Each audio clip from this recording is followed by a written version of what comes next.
Or evening, wherever you are today. Welcome to this event from Pub Affairs Brussels.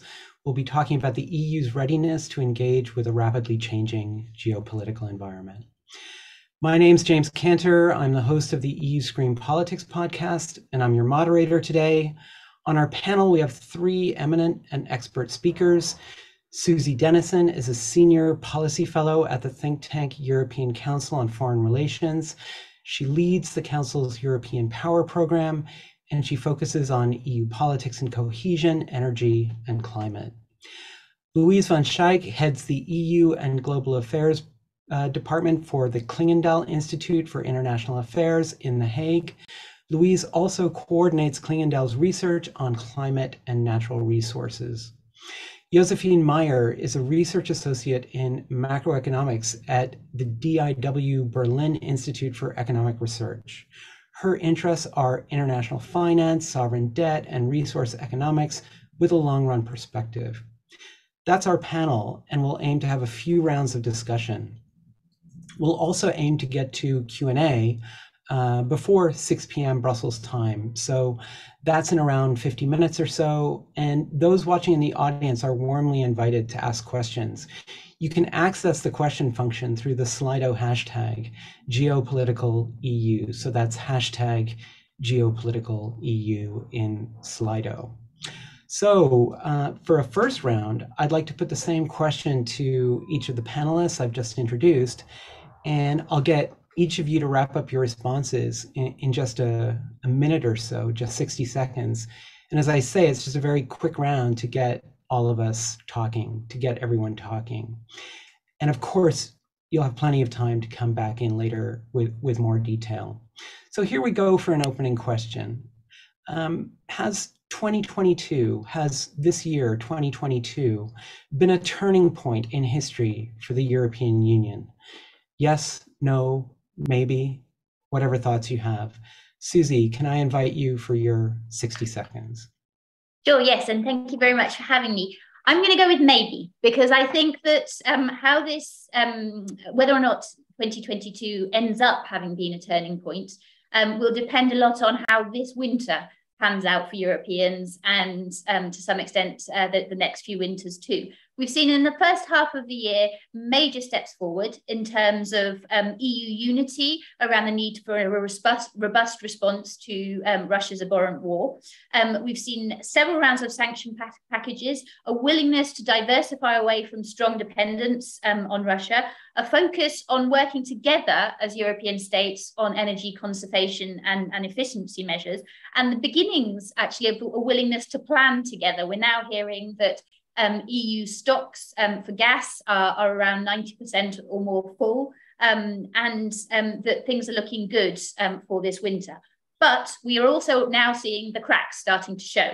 We've had two governments, Bulgaria and Italy, change over the summer, precisely in response to questioning happening at a public level about whether or not this firm EU position is the right way to go over the long term.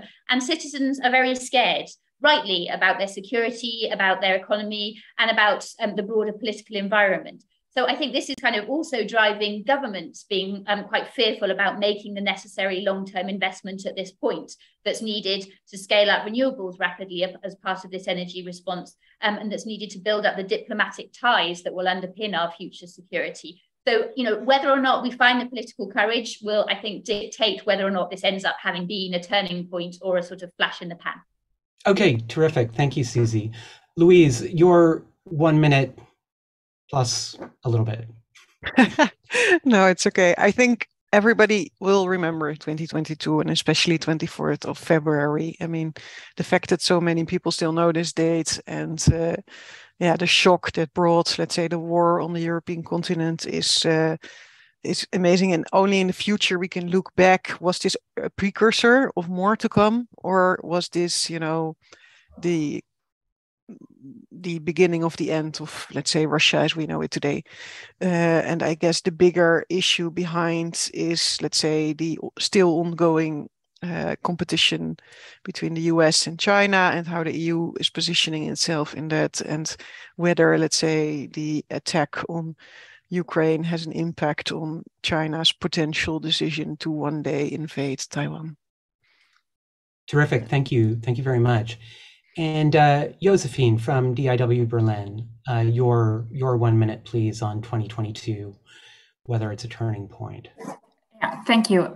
So I think it could be. So basically, the events which led me to this conclusion is basically, as we all know, the Russian initiative to launch the war on Ukraine, which actually seems that ties that bind us together can easily be weaponized, or this kind of relation or realization seems to be very new. And this kind of realization also led the European Union to equip the Ukraine with lethal weapons, and also to assess different kind of security measures with regard to nearby countries, like for instance Moldova. It also led Germany and also Denmark to pledge or to promise to raise defense spending to 2% of GDP, which hasn't been taking place in the years before. And it also motivated Finland and Sweden to apply to join the NATO.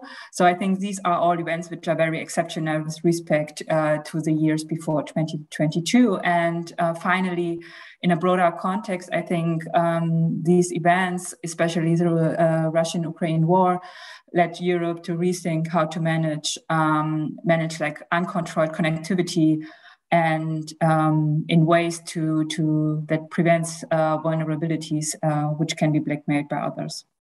So, super. Thank you very much. So really, actually quite a variety of responses there, and that's a very helpful start. I'm going to put the first kind of in-depth question this way, and I think I'll come back to Susi, and then we'll shake up the order a little bit as we go along. And I'd also invite any of you to come in when you want to by holding a pen up or giving me a signal. Now, for this question, I'd put it this way. In what ways does the Ukraine war, which all of you have of course mentioned, help or hinder European unity? And I'll put that to you, Susi. Well, I think that it's shaken Europeans, as the other speakers have said. It's shown us that war in Europe is possible again, that the stories that we were sort of telling ourselves about having constructed an international order, which at least in Europe meant that there would never be war again, no longer hold. And to some extent, I think it's unified our threat perceptions. And I think you hear a lot at the moment about the threat perceptions of Central and Eastern Europe having sort of moved more to the centre of Europe now, and being understood by the West, certainly in terms of their analysis of Russia as an enemy. But I think that in terms of the response to that picture, there are still big differences, and some of the that I think there are still big questions in a lot of member states about the extent to which they're willing to put their national resources at the service of a European response to that picture. And some of the big challenges that we should expect over the coming years are the extent to which we can and should work with or around Russia in international contexts on other files beyond the war that they're waging on Ukraine. And as Louise has already alluded to, the question that sits behind that, how and if we work with China, because we know that the alliance that's in place between China and Russia is one of the key reasons for their confidence in having shaken up the international order in the way that they have. And member states within Europe have very different views about how we should handle that picture. So I think, yes, unity on the surface as a result of this war, but there are lots of differences that still sit underneath that. Yeah, no, absolutely. And it's really a critical question. And I'm very intrigued by what you said about the kind of other files that Europe may want to consider in the future, or will have to decide. It'll have to decide what areas of common interest there might be. Sticking with the same order, I'm going to go over to Louise for this question on whether the Ukraine war helps or hinders European unity. Louise. Yeah, thank you. Well, I agree with Susi that it's never, there's always heterogeneity with regard to the interest on Russia, also with regards to the transatlantic bound and how that will evolve in the future with the US elections coming up. But overall, I think a common enemy, Russia has become the common enemy that helped to unite the EU. We clearly see kind of a rally around the flag effect with regard to the sanctions that have been agreed upon, but also the use of the European Peace Facility to deliver weapons to Ukraine. Now possibly, a Marshall Plan for the reconstruction, although no money has been transferred yet, as I understood from Zelensky. But so I clearly see this as a uniting issue. Also the big steps that have been made in the field of enlargement and the accession perspective, the shifting thinking with regard to the Western Balkans. And finally, with regard to the transition, the climate change file, the Fit for 55, that's, for instance, Poland and the other Visegrad countries are less, obstructive to the proposals that are on the table. I think that also has helped, So on the one hand, the problems with the rule of law and the differences between, let's say, the East and the West are far from away. But yeah, maybe they have sunken a bit lower, to the backgrounds, because we have also an increased understanding, for instance, with regards to Poland, but also the Baltics, having a better understanding on what motivates Russia, how it works, and how you should understand that. Yeah, I mean, one is almost tempted to say that some of these issues about rule of law are being swept under the table in the name of strategic unity at a time when there is war on the continent. And that, of course, raises the question of whether we need to, the extent to which we protect our own democracies at a time like this. We'll come back to that, perhaps. Josefin, this question about helping or hindering European unity, over to you. So I would basically would be in line with my with the two. With the other two, I also think that there's potential for conflicting interest with regard also to the import dependency of commodities to Russia. An example is, for instance, Germany, which is relatively more vulnerable or has like strong reliance on Russian energy, and which makes them, of course, more vulnerable with regard to the gas embargo of Russia. However, I think it has probably also a lot of like potential to emphasize on common interests, like, for instance, getting more independent or getting a greater autonomy with regard to certain input factors, like, for instance, now the discussed or proposed EU Ship Act, which aims to gain a production of around 20% of world ships in Europe by 2030, right? So that also can bundle common interests despite the potential for conflicting interests. Okay, great. Now, I'm just going to put this question, I mean, it's really one of the questions that preoccupies me. How worried should we be about the pro-Kremlin Budapest Italian axis? I mean, this is one of the areas where the split could become very real. We know that Meloni has said that she personally and that the Fratelli, her party, are supposedly pro-Ukraine, even though just a year ago they really weren't.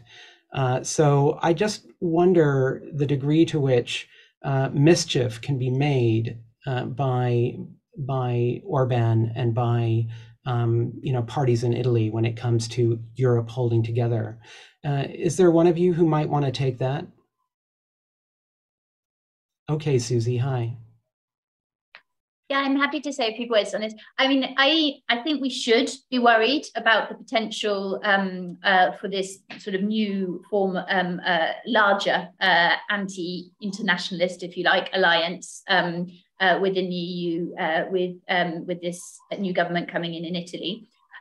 But I don't think that that's necessarily going to be in terms of breaking down the position around sanctions against Russia. And one of the reasons I say that is that we're already seeing in the messaging from Meloni that the geopolitical realities of the role that she's taken on and the sort of the constraints of Italy's needs from Europe, as well as Europe's needs from Italy, will mean that she's sort of likely to play a more constructive role than she initially advertised ahead of the elections. But that said, she does need to deliver to her core base and indeed her coalition partners who do see things differently. And we've already heard that from Berlusconi this week, and there's going to be a lot of pressure coming from that direction too. So the areas where I do expect to see this kind of Orban-Meloni axis emerging, potentially also involving the Polish government, will be around some of the kind of the broader cooperation on issues which are seen as the kind of the agenda of the international community by nationalist parties. I'm talking about migration. I'm talking about climate action. I think that it's in these areas that we will see some pushback against the common EU positions, because migration particularly is relatively low cost in terms of domestic politics for these parties to take a tougher line on.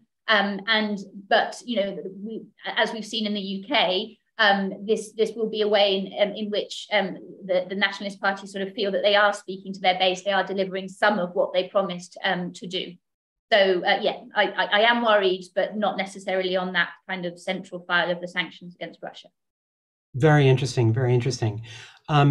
Let's move on to more of a sort of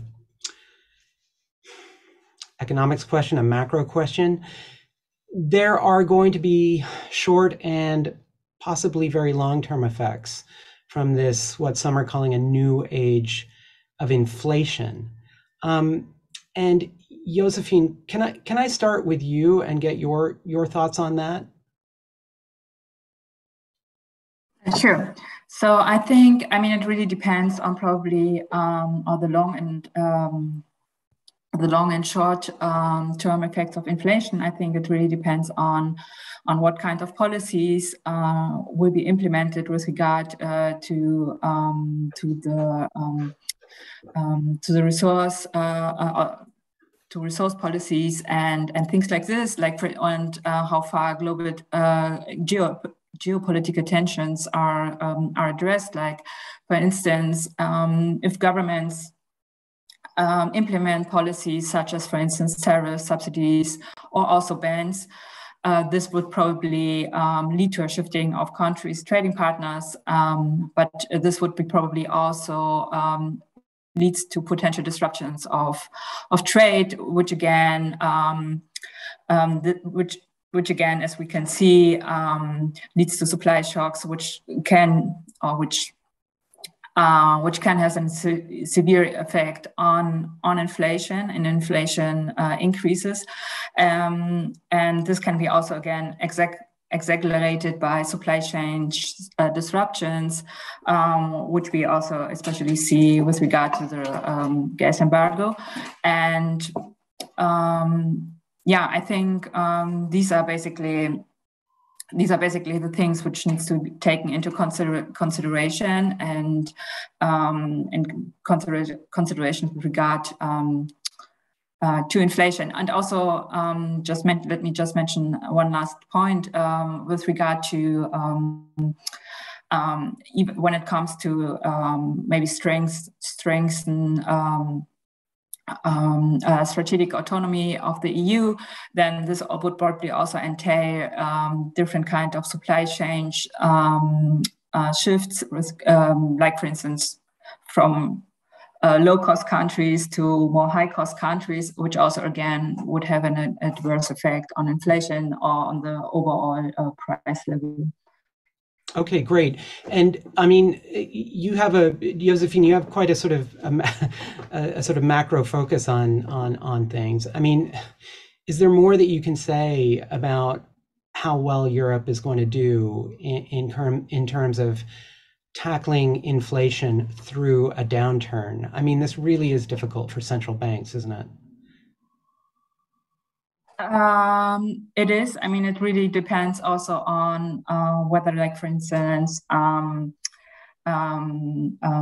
price level is more driven by demand shocks or supply shocks. And what we see in the EU right now is basically that it's very much driven by supply shocks, and probably also we are living in a time with overlapping emergencies, right? So that's not only it has not only been the war right now, and it has not only been the embargo, which has adverse effects on supply changes. It's also the pandemic, the climate change, which leads to a different shift, a different transformation of the economy, of different kind of technologies, which also can have pressures on inflation. Okay, terrific. Thank you very much for that. Let me go over to Louise for this question on how Europe is going to contend with this new age of inflation, given the short-term and longer-term considerations. Louise. Yeah, I listened with great interest, and perhaps Josefin could say also a few more words after this intervention about how that exactly would work if products would be produced in more middle-income countries, and how that would impact our inflation levels. Because in my impression is that at least in the Netherlands, and I guess in a lot of other Western European countries, the inflation for a large part is influenced by the energy. So the inflation is terrifying high. There's also high food prices, but most of the inflation is due to the high energy costs. And well, today we see already that the gas prices are low. In hindsight, perhaps, the obligation to fill all the storages was maybe also driving European countries against each other. So maybe we see a little bit of a correction. And I guess also the slight cooling down of economies also helps to bring inflation down. The question is just, because the inflation is so high now, what does it mean for the lower income groups in society? Can they still survive? Do they become angry, become more attracted by populist movements, and so on and so forth? So this unrest element of the high energy prices, this is something I think that is really politically extremely at risk, and this is also the reason why governments are motivated to really address this issue so promptly. Even in my own country, where they preferred the market to do its work as long as possible. So I think, that's the issue with the inflation. Fortunately, the growth figures in China are not picking up, also because they keep going about their lockdown policies with COVID, which hinders in a way their economic comeback to world markets. So I think the inflation, perhaps we also have to be a bit patient with it, see if it really develops, and what we can also do by accelerating the energy transition and fixing this energy prices issue. Although in one winter it's not going to be solved, of course. It takes a few, but it might go quicker than people expect, and let's hope, let's say, that the companies in the rural area and other parts are not all falling on,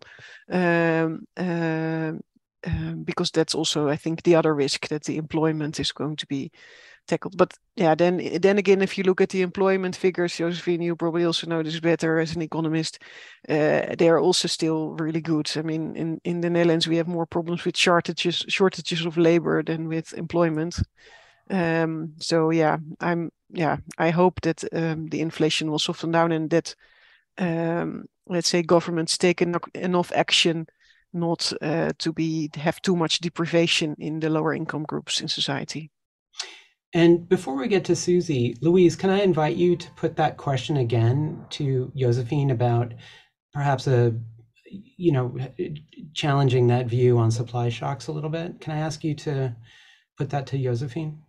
Yeah, I was wondering how that works. So if we shore production closer to home, and if we look at these supply chains, maybe also try to make them more sustainable, what would that do with the prices here in Europe? Could you elaborate a bit more on that, Josefin? Probably. So I think the main aim, or what I basically wanted to mention is, or where I think I totally agree with you, is that the price pressures which we have right now are basically due to the high energy prices. However, one perspective, speaking in with a future perspective, then, and if we would want to have more control over supply chains, or maybe move them away from more low-cost countries where we maybe also would have not so much control about it, probably would entail that labor costs and everything like this has, or would probably increase also the price level. That's basically the point I just wanted to make, that when thinking about more decentralized or centralized, more centralized supply chains, and that would probably also would face with different kind of or with higher costs with regard, for instance, labor costs and production costs, right? Which of course will increase or can increase the price level, and have therefore also inflationary or can execute an inflationary pressure.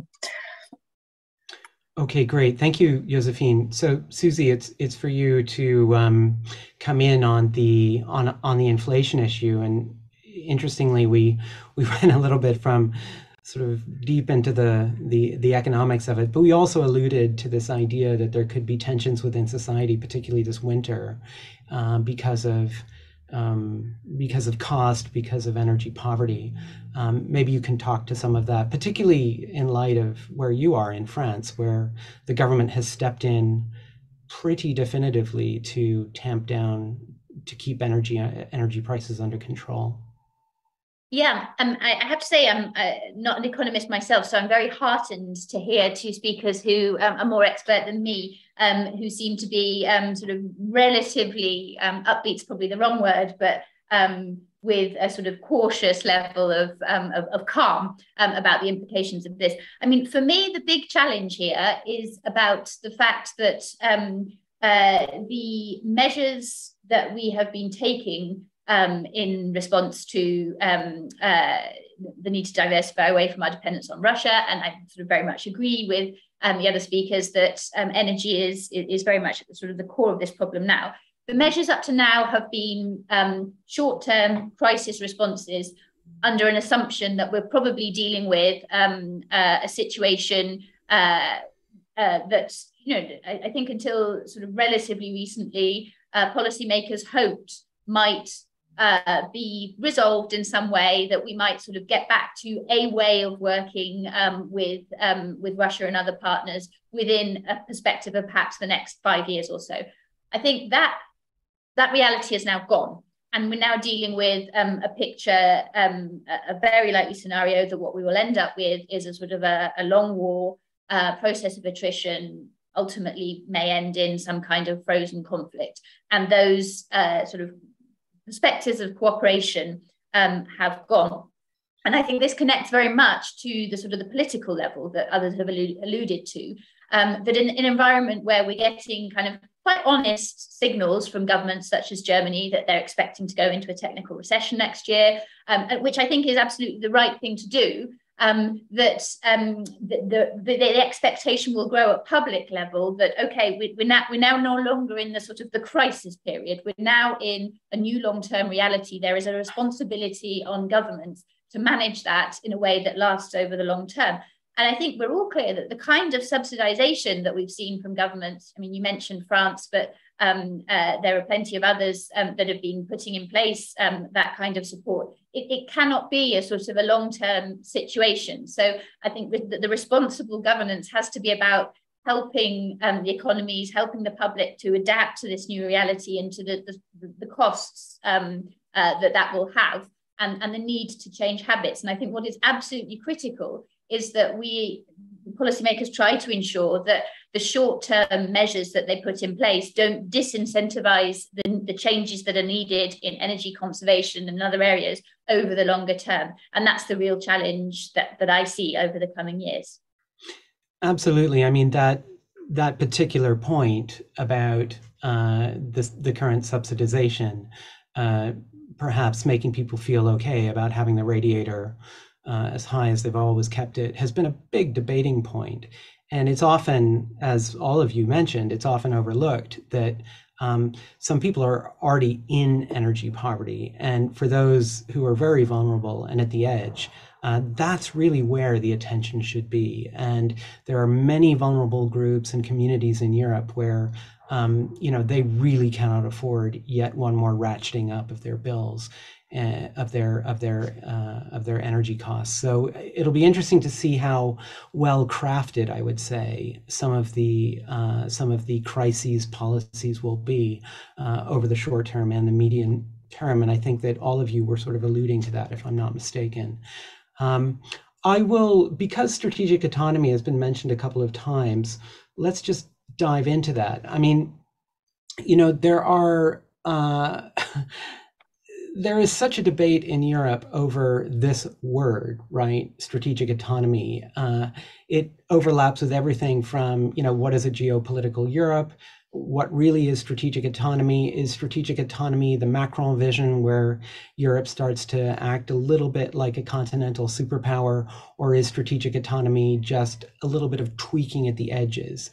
So Europe is not as dependent on the United States.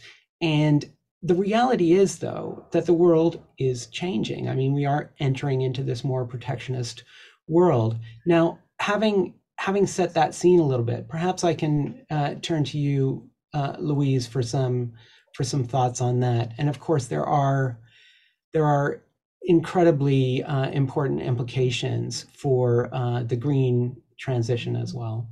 Mm-hmm. Louise, yeah. Yeah, thank you so much. Yeah, it's fascinating, I think, the debate on strategic autonomy. Last year in December, I was in Paris for one of the meetings of European think tanks. And I was saying, I'm from the Netherlands, so we always talk about open strategic autonomy. They started to laugh at me. Then I went in June to Slovakia to the Globsec forum, and they said, strategic autonomy, hasn't the war in Ukraine shown that we can't do anything without the Americans? And then this week we again had a bilateral meeting with Spain in The Hague, with the foreign minister coming over, and the Spanish and Dutch perspectives on open strategic autonomy align very well. But it's always this balancing act between, on the one hand, knowing that dependencies can also become unwarranted, can be weaponized.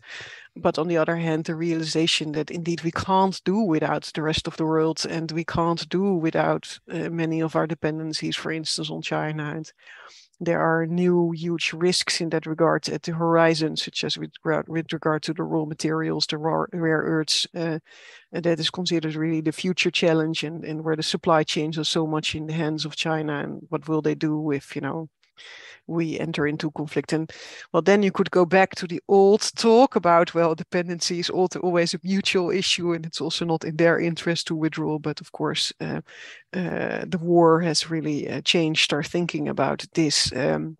So, yeah, I guess the EU really has to come to terms with, how to build up your own technologies, your own industrial base to a larger extent, whilst also realizing that complete autarky and dependency is not feasible, not in the short term, but probably also not in the longer term future, and also not in our interest necessarily. Josefin just talked about the price levels. Imagine that indeed all these face masks would have been produced in Europe, and what they would have costed us. So, or the cheap medicine, or the plastic products that you buy in the toy store, or what have you, you know. So yeah, it's a big challenge, but I do think that we really have to step up the game. But at the same time, also again with this industrial policy, we also have to be careful, because you know, how good are governments in selecting the winning technologies of the future, the winning sectors, or is it just, you know, the business lobbies in Brussels that then make out what will be the probably established businesses, probably not the startups and the new tech and new innovations that will enter and get, let's say, the subsidized and the support that is needed. So yeah, that's really the challenge, you know. So which sectors, how are you going to select the ones that get the funding, you know, and how are you doing it? And also I realize I talk already along, but also perhaps, yeah, how to do it with the Americans, or, you know, Europe only.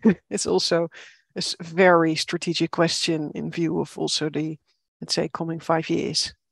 So on that question of well, I guess we'll come back a little bit to that question of the coming 5 years or the coming 3 years, especially with regard to the United States. Let's park that just for a moment. But you did talk about the idea of, Louise, of getting the sectors right, where Europe can, you know, conceivably scale alone, or, you know, friendshore or nearshore its supply chains. I mean, are there any particular sectors that the Dutch think are the most plausible, and how does that compare, say, with what the view might be in some other member states, and the view of Brussels, for that matter?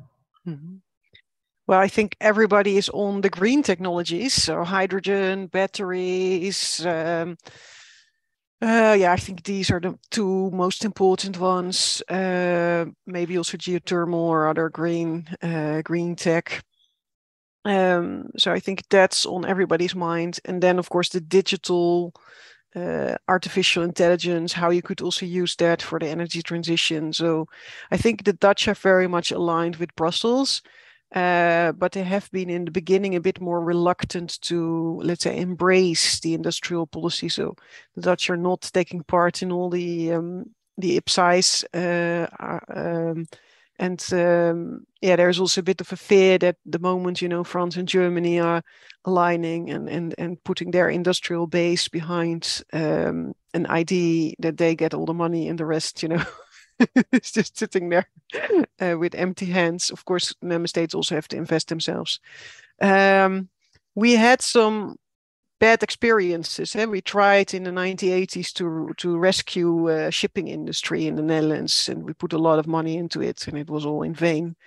So that also explains, I think, to a certain extent, still a bit the cold water approach to this issue. And we are also a very open economy, trading nation, the harbor of Rotterdam, where a lot of goods enter the European market. So yeah, the Dutch are, for that reasons, I think, legitimately careful, but they support very much the focus at green and digital.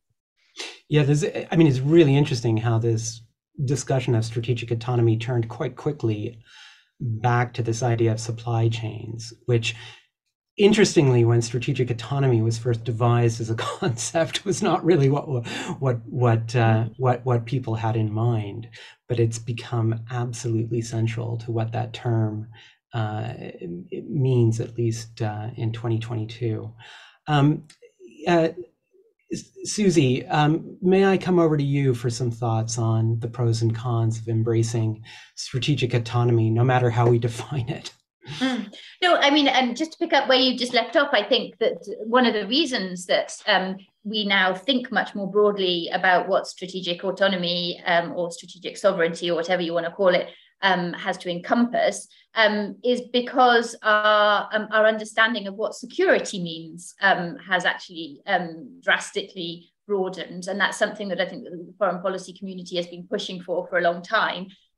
But in the experience of being essentially in a sort of a hybrid war by any other name with Russia at the moment, we're having to look at how we wield the power that we have. And so, you know, I think that's why sort of strategic autonomy has come out of the defense box, if you like, and come to cover all of these areas. I mean, look, for me, the discussion should never have been about trying to achieve any kind of autarky or get away from any kind of strategic relationships. I think over-dependence on one actor was always a dangerous thing, and I think we've learned some very important lessons around that. But what this discussion should be about is our ability to make choices and not to be pushed into choices, which essentially we have been, if we look at the energy question over the last 6 months. You know, when it comes to the transatlantic relationship, I think that Russia's war in Ukraine has shown us that on the one hand, we are still very reliant on the US, but on the other hand, there is a lot more willingness within some of the European countries that were reluctant to build up European capacities, precisely because they were worried about sort of undermining the US's confidence in the transatlantic relationship and in NATO and so on. I think that that has been an evolving process, and there's more readiness on the European side to do that, and we're getting sort of more and more push from the US side to work on it.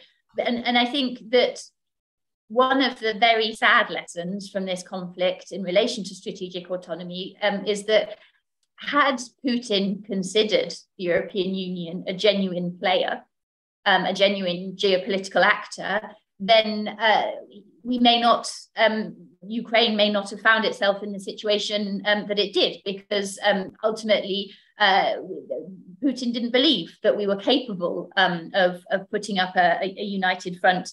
And, you know, clearly we did too little, we did enough, but too late, I would say, in terms of the build-up of strategic autonomy this year. We've been working, just sort of 2 words on the different areas of this field. We've been working at ECFR, the think tank I'm from, on a European sovereignty index, which tries to look at the extent to which Europe is prepared to deal with the world and make its own choices in different fields. And we actually found that the story was quite coherent with the last few years, that economically and in terms of the area of health sovereignty, we're in a relatively good place. But for all of the other areas that we looked at, tech, migration, climate sovereignty, which sort of encompasses the energy picture as well, we're not strong enough. And there's a big gap between the sort of the ambition to work together as Europeans and the capacity to do so. And so I think a lot of the difficult work now comes exactly as Louise was saying about how we close that gap in the different areas, because we've seen that they all matter in terms of wielding European power in the current environment.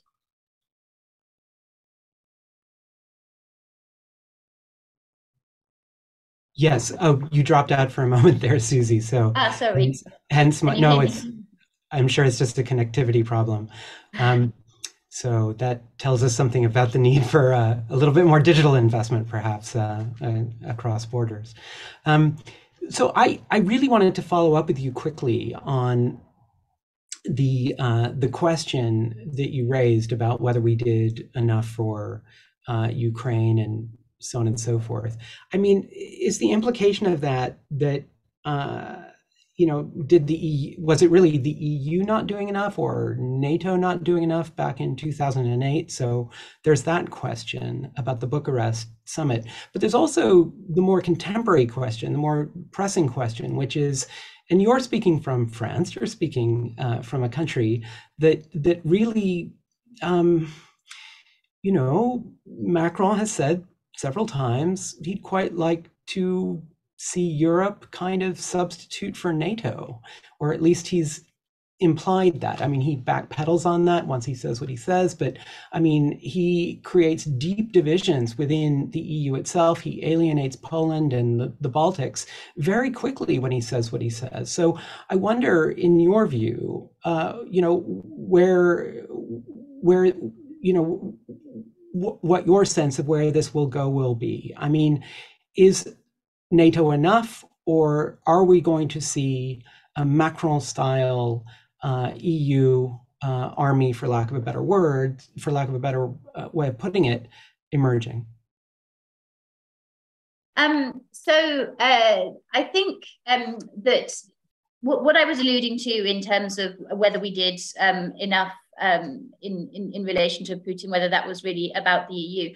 I think that we can look back at the last decade as a series of tests of that Putin was sort of putting out to European leaders. Would we react?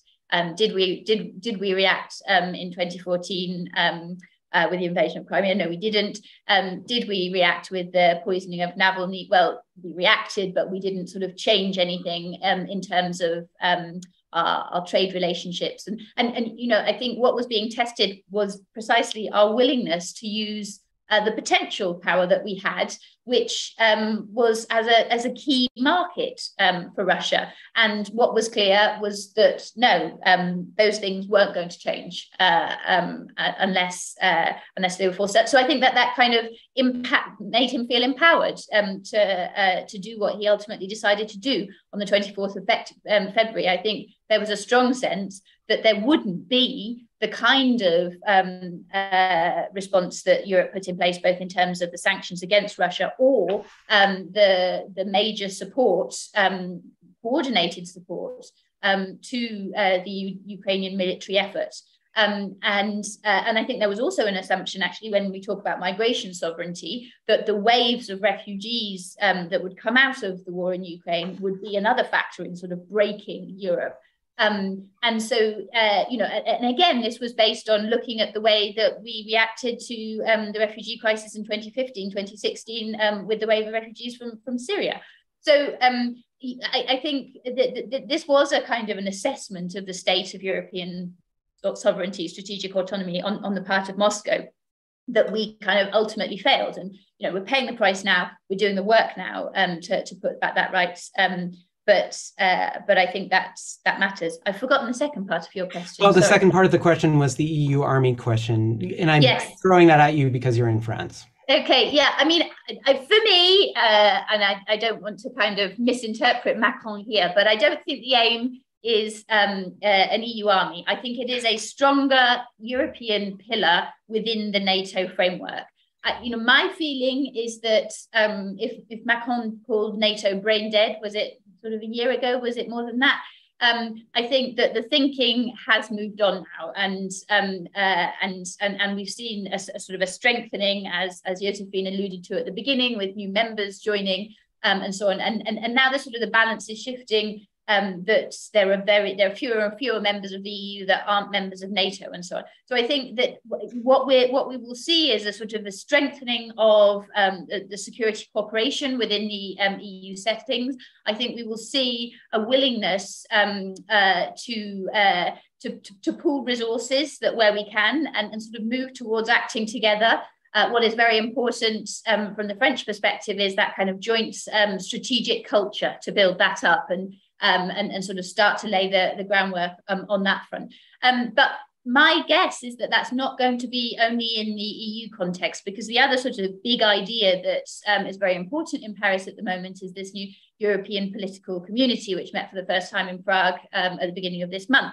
And that sort of assumes that there needs to be coordination with non-EU European members. And I think that that's really sort of something to watch, because if that starts to take off, to take form, there is an intended security component to it. And so we could see some cooperation in that, which sort of builds the NATO, the European pillar of NATO too. So I think it's quite sort of difficult to see which way this will go at the moment, because a lot depends on the ways in which players such as the UK collaborate with it, the way that the ways of working sort of develop in the terms of reference of that body, and whether or not it can sort of become something. Okay, super. And Josefin, this question of pros and cons of embracing strategic autonomy, please talk to that. But I'd also, given that we've just done a bit of a deep dive into what Paris is thinking, let me put a German question to you at least, which is, there's a perception quite widespread that there is no such thing as breaking away from China or decoupling from China, because the Germans will just never accept that. And that is going to create a great deal of friction with the United States. So are we right, at least those of us outside of Germany, to have this view that Germany's market reliance on China is something that means, Europe will keep the door open to China almost indefinitely?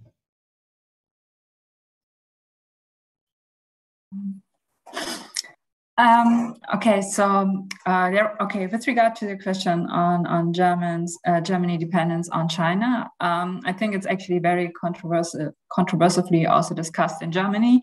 And I mean, of course, there's this kind of economic dependence, and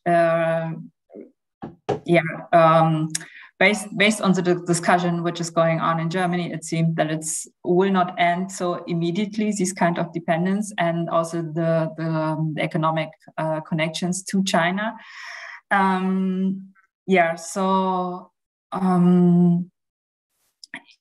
makes it, that's a very tough one. It's a very tough question. I mean, it's in Germany, it's acknowledged that there is this kind of connection to China and this kind of economic dependency.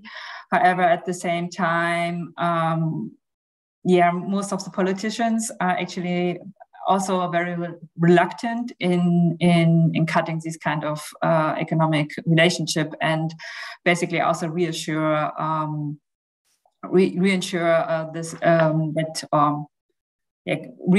to maintain this kind of relationship. Especially, I mean, maybe probably one reason for this is probably because of that Germany is a very export oriented. It's very relies very much of manufacturers, like for instance the car industry, which again at the same time, when we want to switch, for instance, to battery-based cars, then probably we also again need to rely on China, which actually produces around, I think, the majority of world's batteries, right? So, and it controls also very much of the key minerals and metals, which we actually need to produce these kind of like high technologies, and basically the car. Going back to the car industry, basically the car industry is one of the backbones of the German industry. So so that means, to sum up, I really cannot give a straightforward answer to this question. What I only can say is that it's very challenging, right? Let me put it this way. I mean, would you say from all of us have multiple identities, right? But as somebody who's in Germany, as somebody who's in Europe, to what do you think that foreign policy, EU foreign policy, such as it is being driven too strongly either by Germany or France? Do you think that more could be done if that dominance wasn't there? And it would be we would have a different story.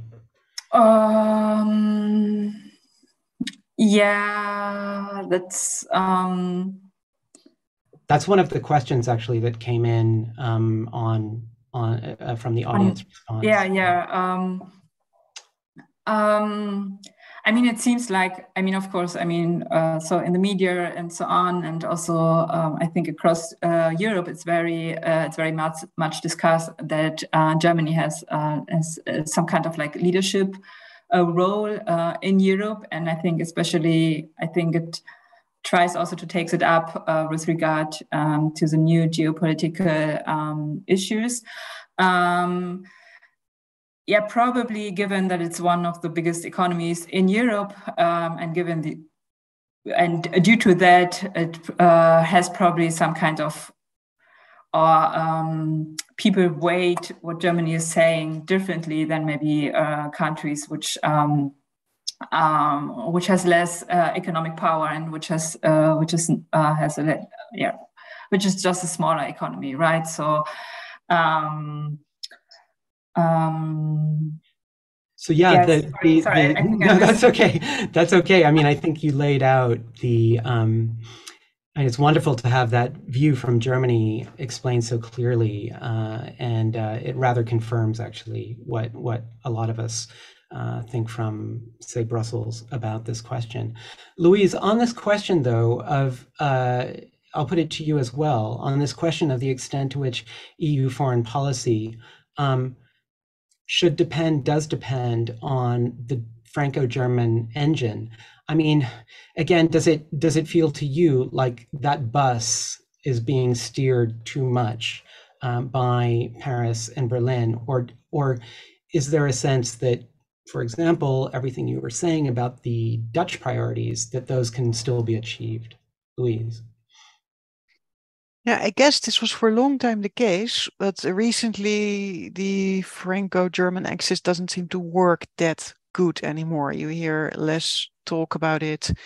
I think from a realistic perspective, France now has the most powerful army in the EU. Germany, with the new investments, will become the biggest army in the EU.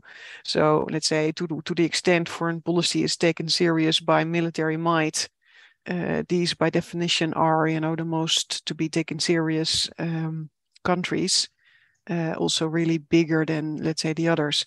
That being said, I was also thinking about the China dependency question. I think a lot of other member states are equally highly dependent. I mean, Volvo is by now a Chinese company. The port of Piraeus was many years ago bought by the Chinese. I mean, there is Chinese investments, interest, stakes everywhere, and that was built up over the years. So we are mutually invested. And if, let's say, the longer term scenario of the war is one where Russia as it exists today implodes, then also, let's say, the mutual dependency theory pendulum might swing back again to the other way. Like you see, it was not in their interest to start this war because look what happened to their own country. But anyways, the jury is still not fully out on that, because I also agree very much with Susi's assessment that it might also become a long-term war with kind of frozen conflict in Ukraine going on. So yeah, let's see where we are in a few months, or maybe next summer, and also what happens domestically in Russia. To get back to your question, I think the Brussels Institute should also not be underestimated. I mean, I know that Josep Borrell acted not so diplomatically with his speech in Bruges, also with his visit to Moscow, for instance. But I think in the long term, they're doing quite a good job, and also the External Action Service is taking shape. It's quite a big diplomatic machinery if you see the amount of people working there. So yeah, I would also not rule out this aspect, but yeah, there is influence. I rather see a tendency more lately that Germany sometimes is doing it alone. The German-Canadian partnership on hydrogen, the German this, the German that, the German initiative, and this is a bit concerning. I would say that they should not forget about their European friends and partners. Yeah. No, that's very interesting to hear, and very interesting to hear about the External Action Service, because, one hears on the ground that sometimes the various embassies of the member states still take the lead, but that could yet change. That could yet lead to the kind of European influence with everyone singing from the same hymn sheet in the member states. Sorry, not the member states, in the overseas countries that where Europe wants to exercise influence. Before we get on to some of the other questions, I do want to get in this question about what we should expect in 2024. And as you can tell from my accent, I spent quite a lot of time in the United States. I have a very deep interest in what happens there. So let's directly address the question of whether transatlantic policy, if the Republicans, or a very Trump-like version of the Republicans, selects a president or selects a presidential candidate who makes it to the White House. What does that portend for Europe and the EU? What does that portend for NATO? And what does that portend for our member states in the Baltics and Poland? Perhaps, Susi, I can turn to you first on that question. I mean, my impression is that across European capitals at the moment, the scenario that you've just outlined is the kind of working assumption. Maybe that's slightly too strong, but I think there is a clear understanding that we were taken by surprise by Trump. We didn't want to believe it until it was too late. In the interim, during the Biden administration, Russia's war in Ukraine has happened. We cannot allow ourselves to walk blindly into that scenario this time around. And so for me, in terms of what to expect from in the European response, I think that initiatives like the efforts to strengthen the European pillar of NATO, the efforts to build up this European political community, to look how do we cooperate with other European partners beyond the EU on the issues that really matter to our security now. And I think that's why the big conversations around the sort of security file and the energy file in terms of this picture at the moment. That there is one sort of part of that project which is about creating a space to keep the momentum going for candidate countries for the EU, in order that they sort of recognise that there will be sort of dividends along the way to membership, because that's going to be a long, hard road. But I think the other motivation for it is precisely to build up European cooperation, prepare us for a space in which we are caught between a sort of system rivalry between the US and China, and to equip ourselves to make choices in that environment.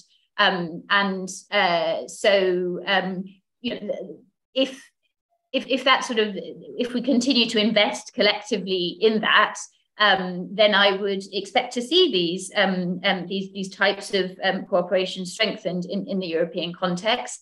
But that, of course, is against a backdrop where, as we were talking about earlier, citizens are worried, nationalist narratives are powerful. A lot of countries are sort of turning inward and pushing back again. There's this kind of, maybe nationalism is the wrong word. Maybe it's more a kind of anti-internationalism trend that we're seeing in Europe at the moment, having been through the pandemic, having being scared about the global recession, food crisis, energy crisis, and so on. I think that trend is sort of pushing back against that. So it will take determination on the parts of European governments to build that process, and not to sort of fall back on the old instincts of relying on the US in that environment. Great, thank you, Susi. My screen froze for a second there, but I wanted to say that I find the anti-internationalism idea very, very intriguing. On this question of 2024 and the idea that the base case is possibly another U.S. president who's not who's not a straightforward ally of Europe. The Trump administration in the past was almost an out-and-out enemy of Germany. Josefin, do you get a sense that there is that that's what's coming? I mean, is that the base case in Germany, that there could be another U.S. president who goes out, starts trade wars with Europe, trying to target Germany in the process? Is that what's coming? Is that the view of what's coming? That's a question for Josefin. I would say so. Given that it's in 2024, it's not so. It does not dominate so much at the recent debate. It's. I mean, of course. So I think in general, it is a concern. Given that Germany is very export oriented, and I mean, of course, new trade wars and different kind of trade barriers will probably could have adverse effects on this kind of economic model of Germany's economic model. So I think, like, in general, yes, there are concerns. However, with respect to the current debate, I would say it's not so dominated right now, and probably it's more on how on these kind of like strategic critical inputs and how far different kind of supply security can be. I mean, if I can add to that, I mean, one of the key questions here is the degree to which Washington presses Berlin to put trade restrictions on China, and this has really huge implications for all the kind of supply chain issues we've been talking about, but it also has huge implications for German happiness about its potential, about its prosperity. I mean, am I getting that right? Yeah, it's a very huge dilemma situation, actually, right? So it's a very tricky situation given the German interest, and given also then the pressure the US could put on Germany. Probably Germany is also, I would say, has an interest in having good relationships with the US, right? So. Yeah, exactly. So, Louise, on this question of all the dilemmas that are potentially coming Europe's way if there's a broadly anti-internationalist president in the White House, and there could be a broadly anti-internationalist Congress in just a few weeks. What are your thoughts on the best way for Europe to prepare for that, and what the world sort of looks like in 2024 should that happen? Yeah, frankly speaking, I think it's really going to be a catastrophe if in 2024 a Trump-like president would re-enter the White House. And this is probably the reason why in Germany, but equally in my own country, the Netherlands, we don't want to think about it too deeply, although we know that, it's probably coming, and the mood in the US is not yet very much different from, let's say, a couple of years ago, and the divisions might have even only sharpened in the country. So what can we do to build resilience? Is again going back to this open strategic autonomy agenda. For instance, also in the field with military industry, where we still have this imbalance with the US in trade terms. I would always hope that would also be a bit greener defense technology in Europe. I hope that 2 billion that Germany is going to invest is also going to consider, how we can have Ariets, Navy ships, tanks, and so on that use a little bit less diesel and polluting substances without, damage, with enhancing also the autonomy in the field, another term of autonomy. But yeah, so that's, I think, the only thing we can do is make ourselves stronger, go at it from your own strength instead of waiting what others do and then have to respond to it. So if we really want to be a player and not, a playing field, then these are the things that we have to do, and we might also need to make choices, to speed up the energy transition, and so on and so forth. Yeah. And one of the things that Susi alluded to was this European political community. This idea of a larger Europe where countries that are not necessarily EU members have more input in the destiny of the continent as one. It's sort of a French idea. Does that? A couple questions. I mean, is that part of? Could you see the European political community being part of building up that resilience? First question. And number two, do the Dutch even talk about this thing? Because it's, largely a French idea. Yeah, well, there was some coverage of it, surprisingly. And I think the Dutch, in a way, are relatively positive about the idea, because also it gets away the enlargement question. So, we might just engage in a different type of relationship with, eventually Ukraine, Moldova, Western Balkans. But I think that's also the difficulty in the concept, is that other countries will also see, let's say, the hypocrisy of the Europeans, using this also to avoid, enlargement. So yeah, to what extent are you really friends on equal terms if some of that are in the elite club EU and the others are in the second fence? That's, I think, also the risk of the concept. But I think, for the time being, it might work very well. I think the meeting itself was impressive, that everybody came, that even the Brits came, the Turks were there. Yeah, so it might also fly. But I think this risk is that they feel, second order, and that's something, you diplomatically, politically have to avoid in all possible ways. Okay, brilliant. And Josefin, can I have a last thought from you on how can I put it?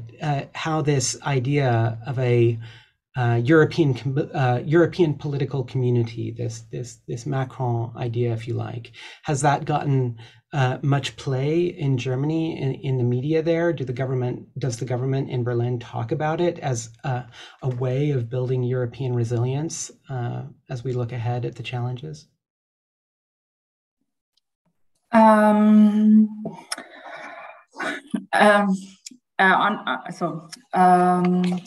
Probably not actually in the steepness, given what is given that the dominant discussion is really the embargo with Russia and how to secure how to sustain commodity gas supply, and what kind of different kind of sources are there where Germany can receive the gas given the embargo of the Russian gas. So I think this is basically the most dominant discussion, and right. Super, thank you. So, and no, that's really very helpful. And we're going to wrap up now, because we've had we've just raced through and we're already at 6:15. But I just want to say that I really enjoyed a lot of these ideas, and I think what will stick with me for sure is what Josefin had to say about the depth of Germany's dilemmas when it comes to, remaining friends with the United States and keeping its highly lucrative trade going with China as new challenges arise, probably including in Taiwan. And I really liked what Susi had to say about the sort of anti-internationalist spirit being something that could perhaps get in the way of the kind of resilience building in Europe that needs to be done, especially if there is an anti-internationalist president in the White House come 2024. And Louise, I was one thing that I will take away from all the things that you said was, the idea that we really do have to think very carefully about choosing winners, right? Because Europe is moving into this new era of industrial policy, and that could take in everything from microchips to, as you were saying, military equipment. And we don't want those that subsidy money just to be thrown away. So I just want to say a big thanks to the entire panel, and thanks to those who sent in questions. And I just want to wish you a very good evening, and thanks for joining. Bye for now.